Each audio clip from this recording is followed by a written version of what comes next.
Grab your favorite tea because I need to talk about Bridgerton again. It's not tea that I want! If you missed my last video, I thought that the costumes in season 1 were objectively good. Since I only looked back at that first season, I figured we might as well continue reviewing the rest of the seasons. Almost as quickly as Lady Whistledown shares the gossip, we are moving on from Daphne and her Duke and settling in with our eldest and most stubborn Bridgerton sibling.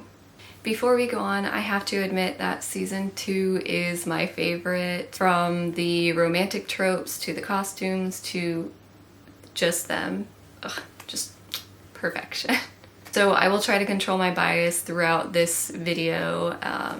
Also, if you are enjoying this series so far, please consider liking this video and subscribing so you can see the rest of this series and future monthly videos on the costuming in some of my favorite media. Season 2 of Bridgerton was released in March of 2022, only a year and a few months after the first season. Ellen Miernick was the designer for season 1, but stepped down between season 1 and 2, leaving Sophie Canali, a former assistant designer, to step up into the role. I couldn't find a definitive reason on why Ellen left, so I won't speculate too much, but it really did just look like she moved on to different projects. Sophie was excited to take on this project, and luckily she had worked on the previous season, so she kind of had everything working in her favor. She worked on the first season, she had a pre-established costume house, and she had 15 years experience on top of that. Essentially, she was set up for success. The question now wasn't where to start, but how to build upon the prior foundation. She knew she wanted to keep the established standard for the costumes, reference period accurate, and push it contemporary. She recognized the importance in keeping the already established color palettes for the families, but wanted to bring more details to the individual characters and their storylines as they moved in tandem with each other. Her style for managing this, she did a lot of draping of the different characters' fabrics. It was very important that the costumes, no matter how bold, didn't unintentionally take away from the storytelling. This time they only used a team of about 120 people who assisted in making another 700 costumes on top of the ones they made the year before. They may have only made a quarter of the amount of costumes than the previous year, but they did bring one thing that we didn't have before, and that is reticules. With the much smaller production rate, I feel like the designers and the embellishers took a lot more time with details, with Sophie even mentioning that down to the buttons, if you saw it on screen, she made a decision about it. Before I start rambling about how much I really wish I could be on this embellishing team, because how fun would that be? Let's instead move on and review the costumes. Stop fussing with your dress. Episode 1 brings us right back into this delightfully sequined and feathered world, dropping us smack dab in the middle of the Bridgerton home, where we are greeted by nearly every Bridgerton as they try to prepare Eloise for her debut. This season, Eloise may be out in society finally, but she is just as buttoned up as ever. The designers seem to have a lot of fun with Eloise this season, leaning into her more masculine side while still keeping in mind that her mom buys her clothes for her.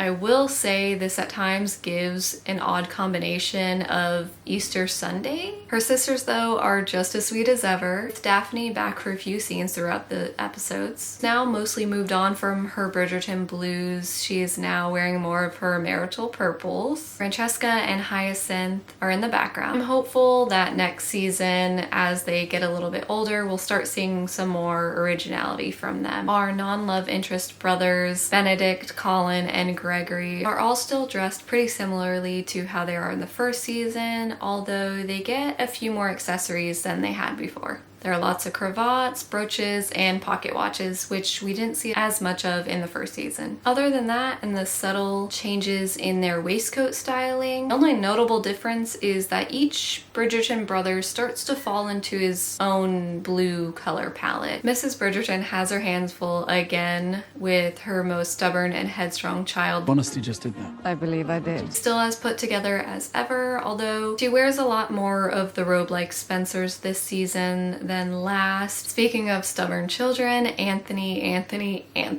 They tried to give my boy a glow up by removing his glorious chops. I don't know what they were thinking. I'm just kidding. I know what they were thinking, but they were wrong. They should have kept the chops. He still does look great this season as he is trying to find someone to marry who checks off every one of the boxes that he wrote in his little notebook. Designers showed him in a lot darker color palette this season, trying to show his frustration. She is aggravating. In season 1, he was primarily the only person to wear light colored trousers. This season, they seem to completely reverse that, and I'm not sure I even counted one pair. They also gave him a lot more accessories, which I really appreciate. The addition of the pocket watch, which led to some very fun visual storytelling very early on in the season. Unfortunately, again, the embellishers never got to touch those waistcoats, so we never get to see any embellishment that I can tell. The other end of the embellishment spectrum, we of course find the Featheringtons. Having to balance their new, more delicate position, this family is more aligned than ever in color palette and embellishment. Mrs. Featherington's gowns look exactly the same. Prudence and Philippa are just as embellished as ever, are a little more on their own this season, both trying to find someone to marry them. Penelope, on the other hand, is not catching anyone's eye in her very limited yellow and pink wardrobe this season. The designers wanted to push her a little more out of the yellow and a little more into the pink, and this was mostly because they were just sick of the yellow. But this also keeps her in a transitional period that is reflective of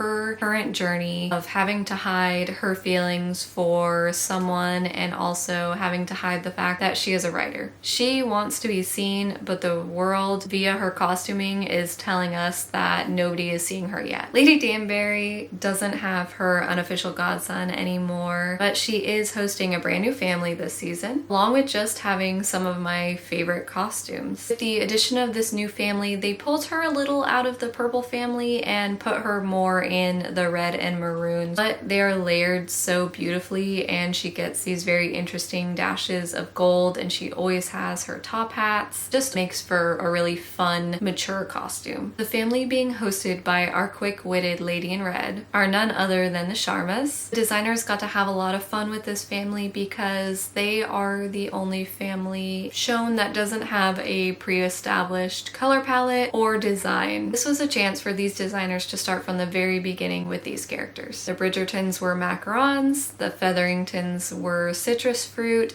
and the Sharmas are jewels. Canali did speak in great length about how important it was to them to pay tribute to their South Asian Indian heritage by bringing in deep color palette with Indian textiles and embroidery while still keeping their Regency shapes. They also changed a few of the standard design choices at times where a lot of the dresses would have a slit down the center front of the dress. They moved this over to the side a little bit to try to mimic a sari. All of this is done very subtly though, because they still wanted to keep in mind that this family would be trying to fit in with this Regency society. Bringing her family to the tom is Mary. She falls somewhere in between her daughter's color palettes and design choices. She fades into the background a lot of the time, but I do get distracted by how sweet and approachable she appears. She is the only one out of the three in her party who is not considered a love interest. Unfortunately, not all those who play the game of love are successful. Edwina, our diamond of the season, You made an impression. is everything soft and sweet that would attract a husband. She wears soft pinks and lilacs with very delicate fabrics. They did this to show that she was open to love, although still a bit naive to the world. Her costumes remind me a lot of Daphne in the last season. The only difference is that even though both of them end up in a wedding dress, only one of them ends up with her happily ever after. Her sister Kate arrives on horseback with her sharp tongue and decided ways. May not be the diamond, but she is the one who shocks us all and bags our Bridgerton Viscount. She is clearly somebody's favorite on that design team because her costumes very rarely disappoint. They did want her wardrobe to go through a transition as she goes from very much walls up to a little more open and approachable. She is bold and strong in her purples and turquoise, all the jewel tones, all the paisley print and sari type fabrics. Obviously, like I said earlier, it is a little difficult for me to look at this season without a little bit of bias. I am only human. I will never be immune to two attractive people arguing and then giving in to each other. But I am able to look past this and really consider the fact that I think this season's costumes landed right where I expected them to. While still very clearly Bridgerton in the decadent colors and the embellishments, this season almost feels like it pulls back a little bit. And I think this might be the most historical that this show will ever get. They did what they were trying to do. They kept the costumes interesting while following the original formula. But I could definitely tell that the designer this season is a little more reserved.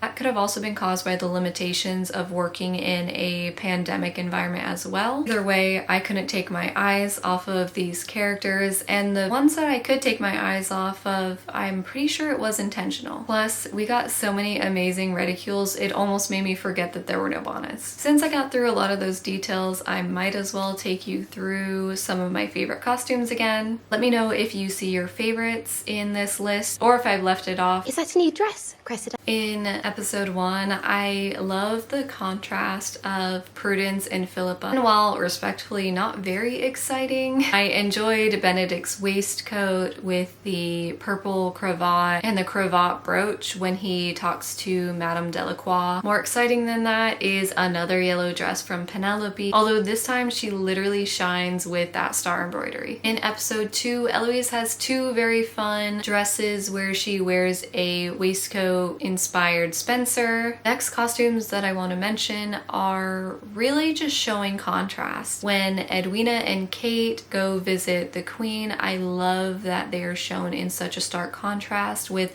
Edwina in the lighter, softer lilac and Kate in her jewel tone purple robe. Later on in the same episode, Lady Danbury has a gorgeous red and black dress robe combo that I just love so much. As we move into episode 3, I do love Kate's lighter dress where she's drinking her chai and she has the turquoise gown with the paisley purple and turquoise Spencer over it. Next, ironically, to the name of the episode, which is A Bee in Your Bonnet. Benedict has this really great bee waistcoat, and I wish they would do more things like this and build it out. It would have been really fun for them to do this bee waistcoat and make the bees 3D on it. I will give them credit for this just being a fun waistcoat. And speaking of bees, when Kate is stung by the bee, I got stung.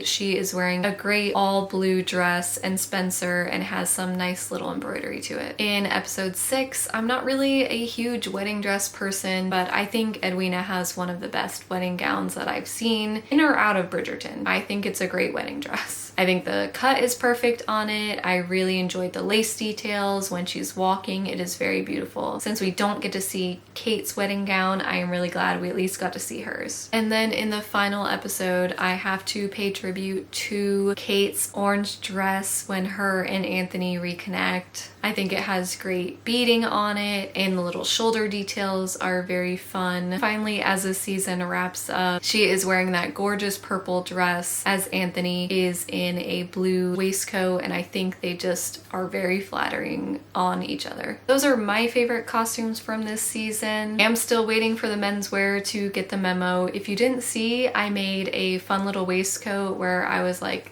this is maybe how far I would take it if I were making a waistcoat. So if you want to check that out, it's on one of these sides. I was still at least excited to see a little more embroidery, a little more individuality, and I will hope that we will get more of that in the next season. And since we are going to be moving on to season 3, we'll feature another love interest and another new designer. I'm interested to see what yet another new lead designer will bring to the table, if I will love it just as much as this season and the season before. If you made it this far in the video, thank you so much for watching, and I hope to see you next time.